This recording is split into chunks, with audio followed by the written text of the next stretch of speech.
பழத்தோட்ட ஊழியங்கள், கர்த்தரருளின ஊழியங்கள். திராட்சை பழத்தோட்ட ஊழியங்கள், கர்த்தரருளின ஊழியங்கள். அவரில் நிலைத்திருந்து கனி கொடுப்போம், கர்த்தர் வாய்க்க செய்வார். அவரில் நிலைத்திருந்து கனி கொடுப்போம், கர்த்தர் வாய்க்க செய்வார். துதி உமக்கே, துதி உமக்கே, துதி உமக்கே என்றுமே என்றும். துதி உமக்கே, துதி உமக்கே, துதி உமக்கே என்றுமே என்றும். துதி உமக்கே என்றுமே என்றும். துதி உமக்கே என்றுமே.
சிறியவனை பொழுதிலிருந்தும் எளியவனை குப்பையிலிருந்தும் எடுத்து உயர்த்தி ராஜாக்களோடும் பிரபுக்களோடும் பந்திருக்கு செய்கிற அருமை ஆண்டவர் இயேசு கிறிஸ்துவின் இனிதான நாமத்தினாலே இந்த சத்தத்தை கேட்கின்ற அனைத்து தேவனுடைய பிள்ளைகளுக்கும் என்னுடைய அன்பான வாழ்த்தல்கள்.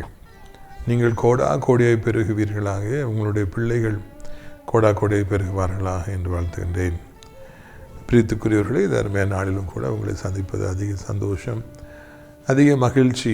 மிகுந்த பாரத்தோடு கூட கெட்டப்பட்ட ஜனங்களை எப்படியாவது விடுவிக்க வேண்டும் என்கிற ஒரு பெரிய நோக்கத்தோடு தரிசனத்தோடு 30 வருடங்களாய் நடத்தப்பட்டு வருகிற ஊழியங்கள் தான் இந்த ஊழியங்கள்.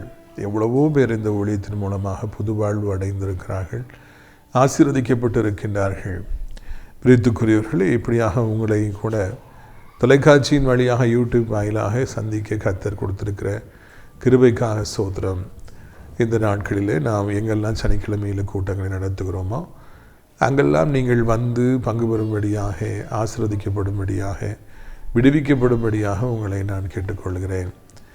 எந்த நிலைமையில் இருந்தாலும் இயேசு கிறிஸ்து உங்களுக்கு உதவி செய்வார். உங்களுக்கு உதவி செய்வதற்கு அவர் வல்லவராக இருக்கின்றார். உங்களுக்கு உதவி செய்ய வேண்டும் என்று துடிக்கின்றவராக ஆண்டவர் இருக்கின்றார். எனவே நீங்கள் உங்களுக்காக காத்திருக்கிற ஆண்டவர் இயேசு கிறிஸ்துவுக்காக உங்கள் இதய கதவை நீங்கள் திறக்க வேண்டும், ஆசீர்வாதங்களை பெற்றுக்கொள்ள வேண்டும். அதற்கு வாய்க்காலாக இந்த ஊழியங்கள் பயன்படும்.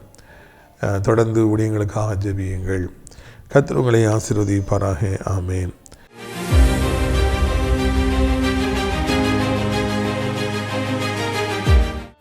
பிரித்துக்குரியவர்களே, நியாயாதிபதிகள் 4வது அதிகாரம் 8வது வசனம். அதுக்கு பாரக், நீ என்னோடு கூட வந்தால் போவேன், என்னோடு கூட வராவிட்டால் நான் போக மாட்டேன் என்றான். தெபொரா எனப்பட்ட ஒரு பெண்ணிடத்தில் ஒரு மிகப்பெரிய தளபதி, மிகப்பெரிய ஒரு பராக்கிரமசாலி கெஞ்சுவதை பார்க்கிறோம். நீங்கள் வந்தால் தான் நான் போவேம்மா அப்படின்னு சொல்லி அவர் சொல்கிறாரு. பிரித்துக்குரிய அந்த அளவுக்கு தெபொரா மீது அவருக்கு ஒரு நம்பிக்கை இருந்தது. அவங்க வந்தால் வெற்றின்னு சொல்லி இவர் நினைச்சாரா? நம்முடைய வாழ்க்கையிலும் நாம் இந்த தெபொரா போல தான் இருக்கணும்னு சொல்லி நான் விரும்புகின்றேன். எல்லாரும் உங்கள்கிட்ட வந்து சொல்லணும், நீ வரணும்ப்பா, நீ வந்தால் தான் நாங்கள் இதெல்லாம் செய்ய முடியும்.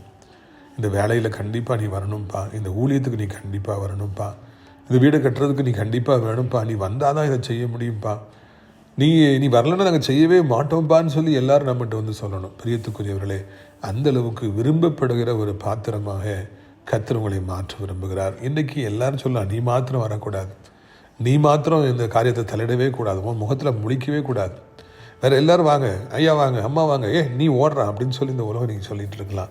கர்த்தரிடத்தில் கெஞ்சுங்கள், இந்த வஸ்திரத்தை வைத்து ஜெபியுங்கள். அப்பொழுது யார் வந்தாலும் பரவாயில்ல, வரட்டாலும் பரவாயில்ல, நீங்கள் வாங்க தம்பி, நீங்கள் வாங்க தங்கச்சி, நீங்கள் வாங்கம்மா, நீங்கள் வாங்க ஐயா என்று சொல்லி எல்லாரும் உங்களை விரும்பி கூப்பிடத்தக்கதான ஒரு சூழ்நிலையை நம்முடைய ஆண்டவர் இந்த நாளிலே உருவாக்கப் போகிறார். அதை செய்ய தேவனாலே கூடும். கர்த்தர் உங்களை ஆசீர்வதிப்பாராக. ஆமென்.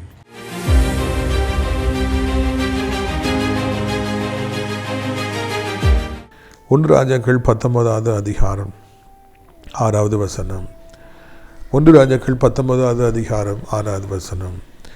அவன் விழித்து பார்க்கிற பொழுது இதோ தழலில் சுடப்பட்ட அடையும் ஒரு பாத்திரத்தில் தண்ணீரும் அவன் தலைமாட்டில் இருந்தது. அப்பொழுது அவன் புசித்து திரும்ப படுத்து கொண்டான்.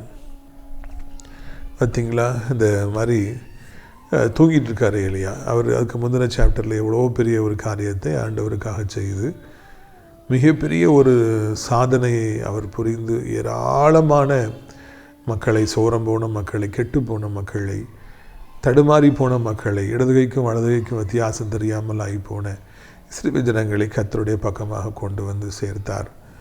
ஆனால் இப்பொழுது அவர் அந்த சுரைச்செடியின் கீழாக ஏசபேல் எனப்பட்ட நாட்டுடைய ராணிக்கு அவர் பயந்து தடுமாறி அவர் வாழ்க்கையை வெறுத்து அவர் பரிதாபமாக அந்த சூறைச்செடியின் கீழாக படுத்து கொண்டிருப்பதை காண்கிறோம்.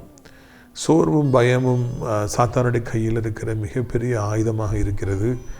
அது அந்த நாளிலே தேவனுடைய மிகவும் வல்லமையான தீர்க்கதரிசி ஆகிய எலியாவையும் கூட அது பாதித்தது என்று நாம் பார்க்கும் பொழுது, நாம் அந்த நாளிலே எலியா இப்படியாக படுத்து கிடப்பதை பார்க்கிற பொழுது நம்ம என்ன சொல்வது என்றே நமக்கு தெரியவில்லை. சில நேரங்களிலே இந்த சோர்வு, இந்த பயம் அது உங்களையும் கூட பிடிக்கலாம்.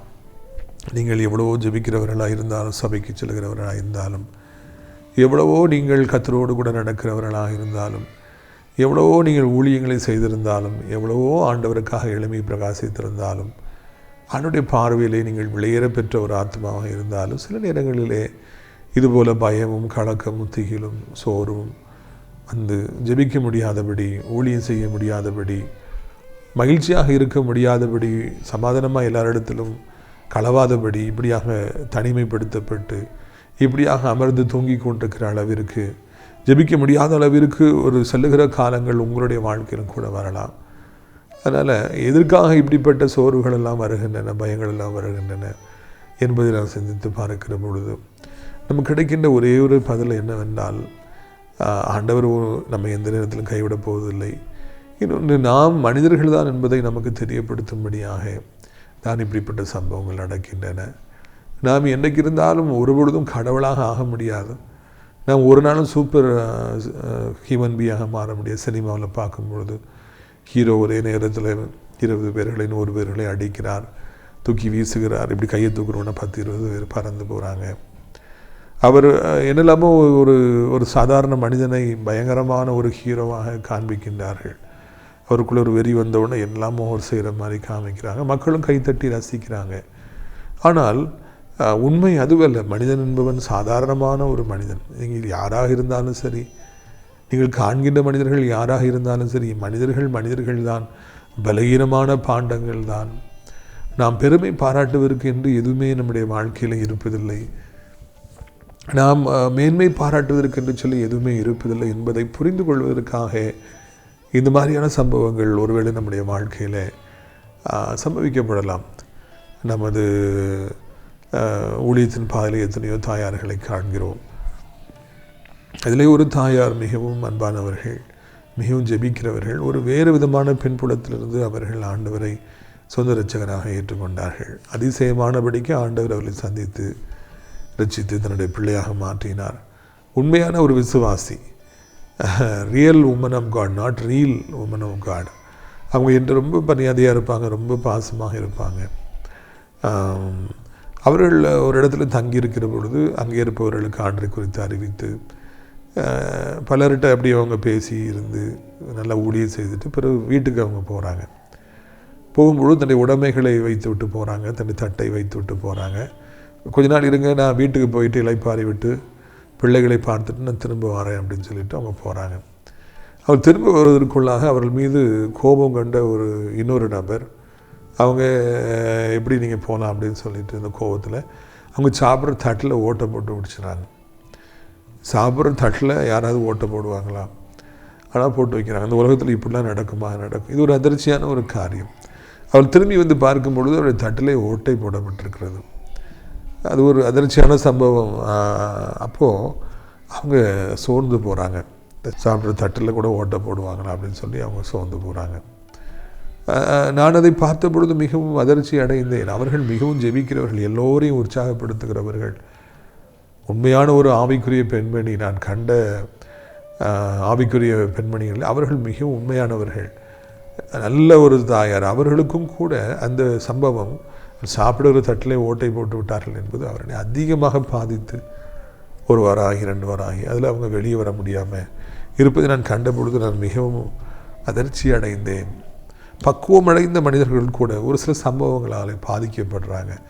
இவர்களை ஏற்றுக்கொள்ள முடியறதில்லை. எப்படி இப்படி இருக்காங்க, ஏன் இப்படி செஞ்சாங்க, ஏன் இப்படி ஒரு சம்பவம் நடந்துச்சு என்று அவர்கள் அதனாலே அதிகமாக பாதிக்கப்படுறாங்க. இதை சாத்தான் அதிகமாக விரும்புகிறான். மனிதர்கள் இப்படியாக சோர்ந்து போவதை, மனிதர்கள் இப்படியாக பலகீனம் அடைவதை, ஆவிக்குரிய வாழ்க்கையில் பலகீனம் அடைவதை, உள்ளார்ந்த மனிதனில் பலகீனம் அடைவதை சாத்தான் அதிகமாக விரும்புகின்றான். இன்றைக்கி உங்களுக்கு ஒரு பெரிய வியாதி வந்திருக்கலாம், இல்லைன்னா ஒரு பெரிய ஒரு விபத்து நீங்கள் சந்திச்சிருக்கலாம், இல்லைன்னா நீங்கள் ஏராளமான பணங்களை நீங்கள் இழந்து போயிருக்கலாம், தவறான நபர்கள்ட்ட கொடுத்து, தவறான நபர்களை நம்பி நீங்கள் ஏராளமாக ஏமாந்து போயிருக்கலாம், பொருளாதார இழப்புகள் வந்திருக்கலாம், வேலை போயிருக்கலாம், நகைகள் போயிருக்கலாம், கோடிகள் போயிருக்கலாம், எதுனாலும் உங்களை விட்டு போயிருக்கலாங்க. ஆனால் அது எல்லாத்தையும் திரும்ப நம்ம பெற்றுக்கொள்ளலாம். ஆண்டவர் இயேசு கிறிஸ்து உங்களை எல்லாற்றிலும் அவர் தூக்கி நிறுத்துவார், அவைகள் எழுந்து போன எல்லாற்றையும் தருவார். ஆனால் உங்கள் விசுவாசம் உங்களை விட்டு போயிடுச்சுன்னு வைங்க, உங்கள் சந்தோஷம், கிறிஸ்துவுக்குள்ளாக தேவன் தந்திருக்கிற சந்தோஷம், விலையேறப்பெற்ற சமாதானம் உங்களை விட்டு போயிடுச்சுன்னு வைங்க இந்த சம்பவங்களால், அப்போ தான் மிகப்பெரிய ஆபத்து. அதுதான் மிகப்பெரிய ஆபத்து. உங்களை விட்டு ஒருத்தர் போகட்டும், 2 பேர் போகட்டும், 10 நண்பர் போகட்டும், 100 நண்பர்கள் உங்களை விட்டு உங்களை வெறுத்து போகட்டும், இன்னும் இழப்பு இல்லை. 2 வீடு போகட்டும், 3 வீடு போகட்டும், 10 கோடி போகட்டும், 20 கோடி போகட்டும், இழப்பு இல்லை. ஆனால் உங்களுடைய விசுவாசம், உங்களுடைய சந்தோஷம், கிறிஸ்துவுக்குள்ளாக மகிழ்ச்சி, தெய்வ சம்பந்தத்துக்கு சந்தோஷமாக ஓடி போகிற ஜெபிக்கிறது, அது போகலை அப்படின்னா ஒரு பிரச்சனையும் கிடையவே கிடையாது. ஆனால் என்றைக்கு ஜெபிக்க முடியலையோ, என்றைக்கு கிறிஸ்துவுக்குள்ளே சந்தோஷமாக இருக்க முடியலையோ, என்றைக்கு மன மகிழ்ச்சி ஆலயத்துக்கு செல்ல முடியலையோ, ஊழியத்துக்கு செல்ல முடியலையோ, என்றைக்கு கண்ணை மூடனா ஒரு மாதிரி சோர்வாக இருக்குதோ, ஜெபிக்க முடியலையோ, அது மிகப்பெரிய ஆபத்து. அது மிகப்பெரிய ஆபத்து. அந்த மாதிரி ஒரு சம்பவம் உங்களை பாதிப்பதற்கு நீங்கள் அனுமதிக்கவே கூடாது. எது வேண்டுமென்றால் நடக்கட்டும், எத்தனை பேர்கள் வேண்டுமென்றால் நம்மை விட்டு போகட்டும், எவ்வளவு கொடூரமான சம்பவங்கள் வேண்டுமென்றாலும் நமக்கு விரோதமாய் செய்யப்படட்டும், நீங்கள் கிறிஸ்துவுக்குள்ள சமாதானத்தை இழந்துடாதீங்க. இந்த எளியா மாதிரி படுக்க வேண்டிய ஒரு சூழ்நிலை, ஜெபிக்க முடியாமல் தடுமாறுகிற ஒரு சூழ்நிலை, நான் செத்தால் நலமாக இருக்கும், நான் நல்லவே இல்லைன்னு சொல்கிற ஒரு நிலைமை எனக்கும் உங்களுக்கும் ஒரு காலம் வந்து விடவே கூடாது.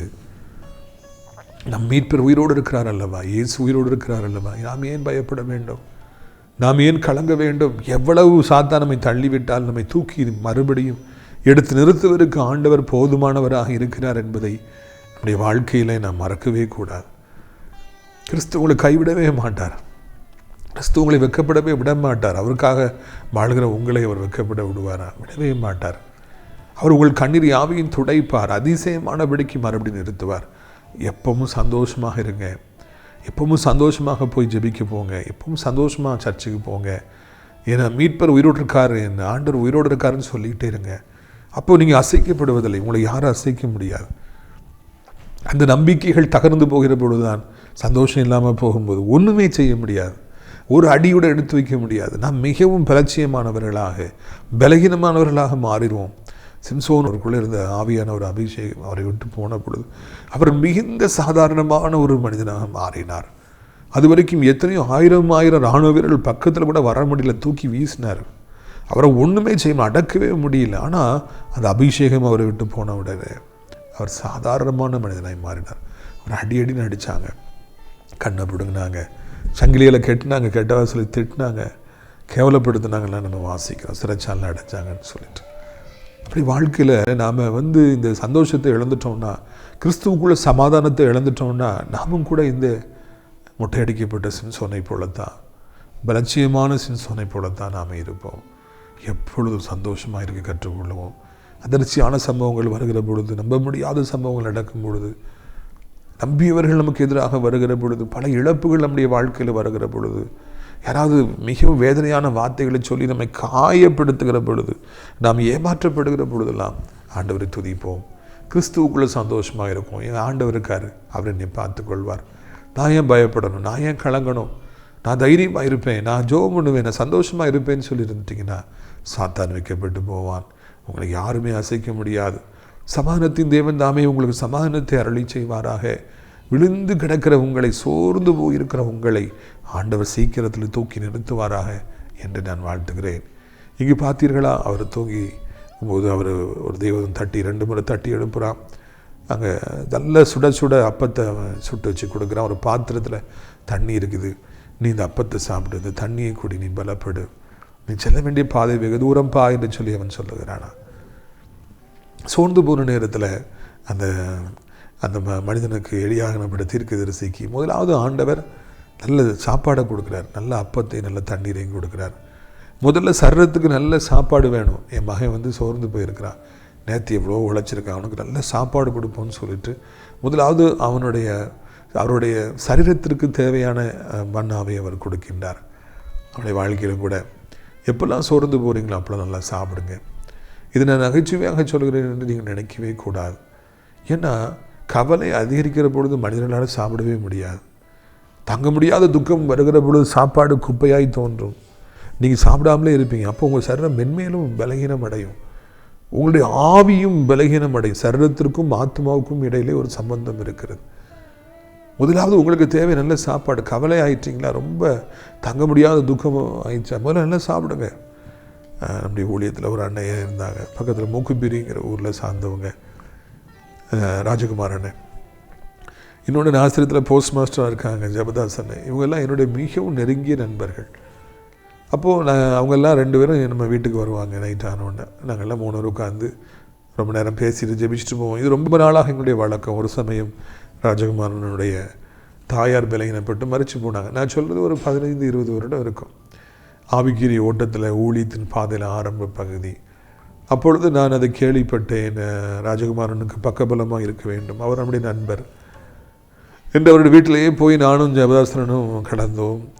அப்பொழுது இன்னொரு அண்ணன் இருந்தார்கள், ராஜா அண்ணன். அந்த அண்ணன் ரொம்ப மரியாதை வச்சுருக்கேன், அவங்களும் ஆசிரியத்தை சார்ந்தவர்கள். அவர்கள்ட்ட போய் நான் சொன்னேன். அப்போ அவங்க வீடு கட்டிகிட்டு இருந்தாங்க. உடனே அவர்கள் எனக்கு 5000 ரூபாய் கொடுத்தார்கள். அந்த 5000 ரூபாய் என்பது இப்பொழுது இருக்கிற 50,000 ரூபாய்க்கு சமானம். நான் அதை எடுத்துக்கொண்டு ராஜகுமாரனை தேடி சென்று வாங்கினேன்னு சொல்லி ஒரு பழைய புல்லட்டை வச்சுருந்தேன், அப்பா புல்லட்.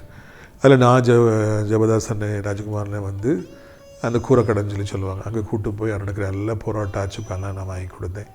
நாங்களும் சேர்ந்து சாப்பிட்டோம். இது அன்னைக்கு சாப்பிடாமலே இருக்காங்க, பல நாட்களாக சாப்பிடாமலே இருக்காங்க. பல நாட்களாக அவங்க வருத்தத்தோடு இருக்காங்க. இப்போவும் இன்றைக்கி ஃபுல்லாக அந்த தாயாரை பிரிந்த அந்த துக்கத்தில் சாப்பிடாமல் இருக்காங்க. நைட்டு போய் சாப்பாடு வாங்கி கொடுத்தேன். அண்ணனும் அமைதியாக சாப்பிட்டார்கள். அது ஒரு முக்கியமான டேர்னிங் பாயிண்ட் என்று நினைக்கிறேன். அவர்கள் சாப்பிடாமலே இருக்காங்க. அவர்களுக்கு ஒரு நல்ல உணவு தேவை. நாளைக்கு அடக்கம் நடக்கணும், நிறைய பேர் வருவாங்க, இந்த இரவு கடந்து போகணும், பல காரியங்களை செய்ய வேண்டும். அதற்கு அவர்களுக்கு தேவையான பலன் வேண்டும், அவர்களுக்கு சாப்பாடு வேண்டும். எனவே தான் நான் அந்த இரவில் அதை செய்ய கர்த்தர் எனக்கு ஞானத்தை கொடுத்தார். ராஜானு நல்லா இருக்கணும். வந்துட்டு முக்கியமான நேரத்தில் 5000 ரூபா கொடுத்தாங்க. அந்த நேரத்தில் இந்த சாப்பாடு ராஜகுமாரனை பலப்படுத்தி எங்களையும் பலப்படுத்தி மறுநாள் எல்லாம் நல்லபடியாக முடிந்தது. கவலைப்பட்டு ஒடுங்கி போயிருக்கிற சகோதரா சகோதரி, முதலாவது உங்களுக்கு சாப்பாடு தேவை. தயவுசெய்து சாப்பாடு வேண்டான்னு நினைக்காதீங்க. கவலைப்படுறதுனால சாப்பாடை வேண்டாம், எனக்கு வேண்டான்னு சொல்லி சாப்பாடை வெறுக்காதீங்க. தட்டை அப்படியே மூடி வச்சிடாதீங்க, குப்பையில் போய் கொட்டாதீங்க. அந்த போஜனம் என்பது சாதாரணமான காரியம் அல்ல. அந்த துக்கத்தின் நேரத்தில் உங்களை பலப்படுத்துவதற்காக ஆண்டவரால் அப்பமாக கொடுக்கப்படுகிறது. அதை சாப்பிட்டால்தான் உங்களுக்கு பலன் கிடைக்கும். அந்த பாதையின் வழியாக நீங்கள் செல்வதற்கான பலன் ஆவியிலே உங்களுக்கு உண்டாகும். அப்பமும் தண்ணீரும் எதற்காக ஆண்டவர் எலியாவிற்கு வைத்தார்? காரணம், சாப்பிட்டாதான், அதை குடித்தாதான் அந்த மாதிரி பலப்பட்டாதான் அவங்க தொடர்ந்து நடக்க முடியும் என்று ஆண்டவருக்கு தெரியும். வெறுமனை எழுப்பி நடன்னு ஆண்டவர் சொல்லலை. 2 முறை அப்பத்தையும் தேவர்கள் கொடுத்தாங்கன்னா எவ்வளோ பெரிய அப்பமாக இருந்திருக்கும், எவ்வளோ பெரிய பாத்திரமாக இருந்திருக்கும், தண்ணீராக இருந்திருக்கும். நல்லா அந்த அப்பத்தை சாப்பிட்டு நல்லா தண்ணீரை குடிக்கிறார். அவர் கீழ்ப்படுகிறார். சாப்பிடணுன்னு சாப்பிட்டாரா? நிறைய பேர் துக்கத்தில் இருக்கும்போது சாப்பிடுங்கன்னா சாப்பிடவே மாட்டாங்க. அவர்களுக்கு குறை சொல்வதற்கு இல்லை, அந்தளவுக்கு அவருடைய உள்ளம் காயப்பட்டிருக்கிறது. அதனால் அவங்களுக்கு சாப்பிட முடியல, சாப்பாடு எனக்கு வேண்டாம்னு சொல்லி அழுவாங்க. இல்லை, ஆனால் எலியா தீர்க்கதரிசியும் துக்கமாக தான் இருந்தார். ஆனால் சாப்பிடணுன்னு சாப்பிட்டார். துக்கமான நேரத்தில் உங்களை ஆற்றுறவங்க தேற்றுறவங்க உண்மையான அன்போடு உங்களுக்கு ஆகாரம் கொடுக்கும் பொழுது கண்டிப்பாக நீங்கள் அதை சாப்பிட வேண்டும். கண்டிப்பாக சாப்பிடணும். சாப்பிட்டா தான் நம்ம உடம்பு பலனடையும். உடம்பு பலனடைஞ்சால் தான் ஆவி பலனடையும். ஆவியில் பலனடைஞ்சால் தான் நம்ம மறுபடியும் எழும்பி நிற்க முடியும், ஓட முடியும். இதை இந்த சம்பவம் மிக தெளிவாக காண்பிக்கிறது. இதை நான் வாசிக்கிற பொழுதெல்லாம் என்னுடைய ஆவிக்குள்ளாக நான் பலனடைவேன். இதை வாசிக்கிற பொழுதெல்லாம் எனக்குள்ளே அதிக சந்தோஷமாக இருக்கும்.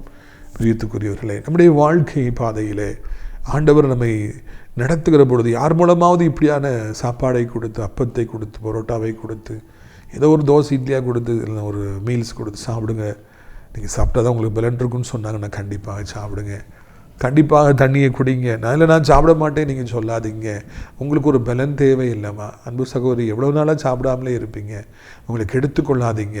இந்த பூமியில் பல வருஷங்கள் நீங்கள் வாழணும், பல ஊழியங்களை செய்யணும். உங்களுக்கு பல கடமைகள் இருக்குது, பல பொறுப்புகள் இருக்குது. அதற்கு நிச்சயமாய் உங்களுக்கு பலன் தேவை.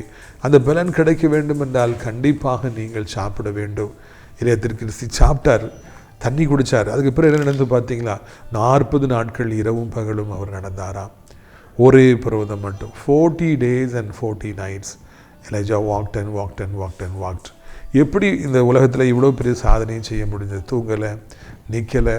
அதுக்கு பிறகு அவருக்கு பசி ஏற்படலை, தாகம் ஏற்படலை. 40 இரவுகளும் பகல்களும் அவர் நடந்தாராம். காரணம், அந்த நேரத்தில் அந்த சாப்பாடு கொடுக்கப்பட்ட பொழுது சந்தோஷமாக அதை சாப்பிட்டார். தண்ணீர் கொடுக்கப்பட்ட பொழுது தண்ணீரை சந்தோஷமாய் குடித்தார். அது தேவனாலே கொடுக்கப்பட்டது. அந்த தண்ணீரும் அந்த அப்பமும் அவருக்கு 40 நாட்கள் இரவும் பகலும் நடப்பதற்கு தேவையான பலனை பெற்றுக் கொடுத்ததா. பிரியத்துக்குரியவர்களே, துக்கத்தின் நேரத்தில் உங்களுக்கு சாப்பிடணும்னு சொல்லி யார் மூலமாக தான் அன்று பேசினார்னா, நல்லா சாப்பிடுங்க. எனக்கு இவ்வளோ கவலை இருக்குது, எனக்கு இந்த சாப்பாடு தேவையா அப்படின்னு சொல்லி நீங்கள் சொல்லவே சொல்லாதீங்க.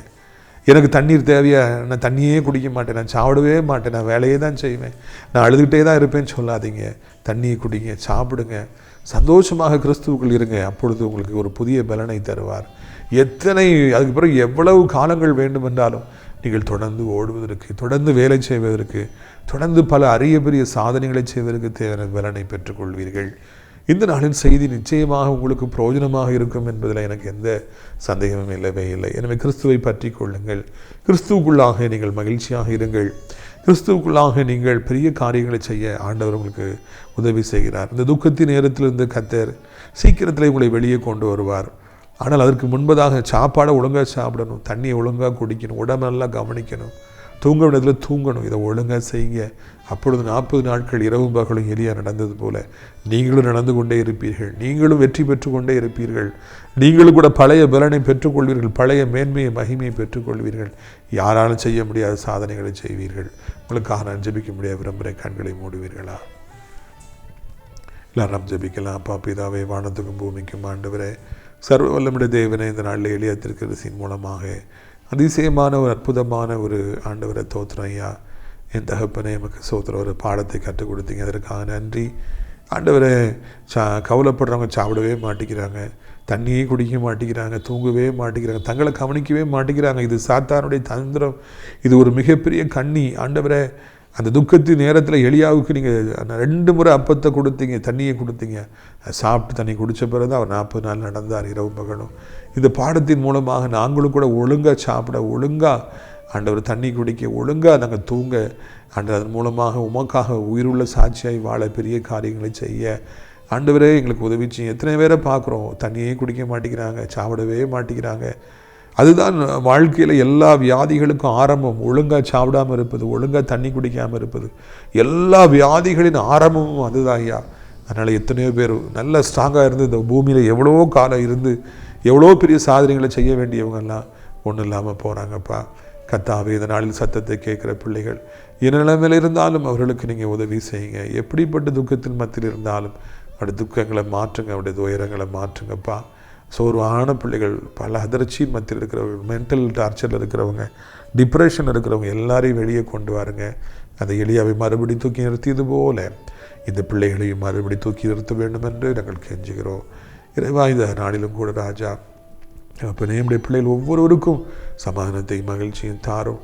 ஒவ்வொருவரையும் கர்த்தாவே நீர் ஆசீர்வதியும். ஒவ்வொருவருக்கும் ஆண்டவரை தகப்பனை பலத்தையும் கிருபையும் இரக்கத்தையும் நீ தாரும். ஆண்டவரே, இது அருமையான நாளிலும் கூட ராஜா வியாதியே வேண்டாம்ப்பா, வாதையே வேண்டாம், ஆஸ்பத்திரியே வேண்டாம், அலைக்கழிப்பே வேண்டாம். ஆண்டவரை சண்டை சச்சரவு அடிபிடி போலீஸ் ஸ்டேஷன் கட்ட பஞ்சாயத்து எதுவுமே வேண்டாம். உடைய பிள்ளை சமாதானத்தை நீ கெடுக்க இந்த 2024 அனுமதிக்காதீங்க. பிள்ளைகள் நிமித்தமாக நிம்மதி இல்லை, திருமணத்தை நிமித்தமாக நிம்மதி இல்லை, பிஸ்னஸில் நிம்மதி இல்லை, வேலை பார்க்குற இடத்துல எனக்கு நிம்மதி இல்லை, வீடு கட்டியிருக்கிறோம் பக்கத்து வீட்டுக்காரனால பிரச்சனை, நிம்மதியே இல்லைன்னு சொல்கிற ஒவ்வொருவருக்கும் சமான பிரபுவே சமானத்தை தந்து அவர்கள் சுகமாக வாழும்படியாக செய்யுங்க. முக்கியமாக வாலிபத்தின் பாவங்கள், போதை அடிமைத்தனங்கள், பைக் அடிமைத்தனங்கள், மொபைல் அடிமைத்தனம் சிக்கி இருக்கிற ஒவ்வொருவரையும் கர்த்தாவே நீர் மீட்டுக்கொள்ள வேண்டும் என்று சொல்லி கெஞ்சுகிறோம். தேவகப்பனே, இந்த நாளிலும் கூட இது சத்தத்தை கேட்குற பிள்ளைகள் ஒவ்வொருவருக்கும் ஒரு ஆசீர்வாதத்தை தாரும். நல்ல காரியங்களுக்காக நீண்ட காலமாய் காத்திருக்கிற பிள்ளைகளுக்கு எப்படியாவது நல்ல காரியங்களை செய்தவர்களை சந்தோஷப்படுத்துங்க, மகிழ்ச்சியாக்குங்க. இறைவா, இந்த நாளிலே தகப்பன சத்தத்தை கேட்குற பிள்ளைகள் ஒவ்வொருடைய வீட்டுக்குள்ளாக கடந்து போங்க, சரணங்களுக்குள்ளாக கடந்து போங்க. தோல்வி அடைந்த பிள்ளைகளை மறுபடியும் வெற்றி உள்ளவர்களை தூக்கி நிறுத்துங்கப்பா. ஆசீர்வதிங்க. உலகம் இருக்கிற அத்தனை நாடுகளுக்காக, இந்திய தாய் திருநாட்டிற்காக அனைத்து மக்களுக்காக ஜெபிக்கிறோம். முக்கியமாக ஆண்டவரை அனைத்து தேவனுடைய பிள்ளைகளுக்கும் ஊழியக்காரர்களுக்காக ஜெபிக்கிறோம். நாசரேத் திராட்சைப்பழ தோட்ட ஊழியர்கள் நிகழ்ச்சியை ஆண்டோறும் பார்க்கிற பிள்ளைகளை ஆசீர்வதியும். நம்முடைய ஊழியத்தை ஜெபத்தினாலே காணிக்கையில் தாங்கிற பிள்ளைகளை ஆசீர்வதியும். அடைக்கலான்குரிய முதியோரத்தில் தங்க அநேக இடங்கள் உண்டு, அநேக அழைத்து கொண்டு வரும். கர்த்தர் மகிமைப்படும். இயேசுவின் மூலம் ஜெபிக்கிறோம் நல்ல பிதாவே, ஆமென். என் ஆத்மாவை கர்த்தரை சோத்திரி, என் முழு உள்ளமே அவருடைய பரிசுத்த நாமத்தை சோத்திரி. என் ஆத்மாவை கர்த்தரை சோத்திரி, அவர் செய்த சகல உபகாரங்களையும் ஒருபொழுதும் மறவாதே, ஆமென். கர்த்தராகிய இயேசு கிறிஸ்துவின் கிருபையும் பிதாவாகிய தேவனுடைய அன்பு பரிசுத்த அந்யோன்யம் இல்லாத பிரசன்னம் உங்கள் அனைவரோடு இன்றைக்கு சதா காலங்களில் நிலைத்திருப்பதாக. அல்லேலூயா, அல்லேலூயா. God bless you. Amen.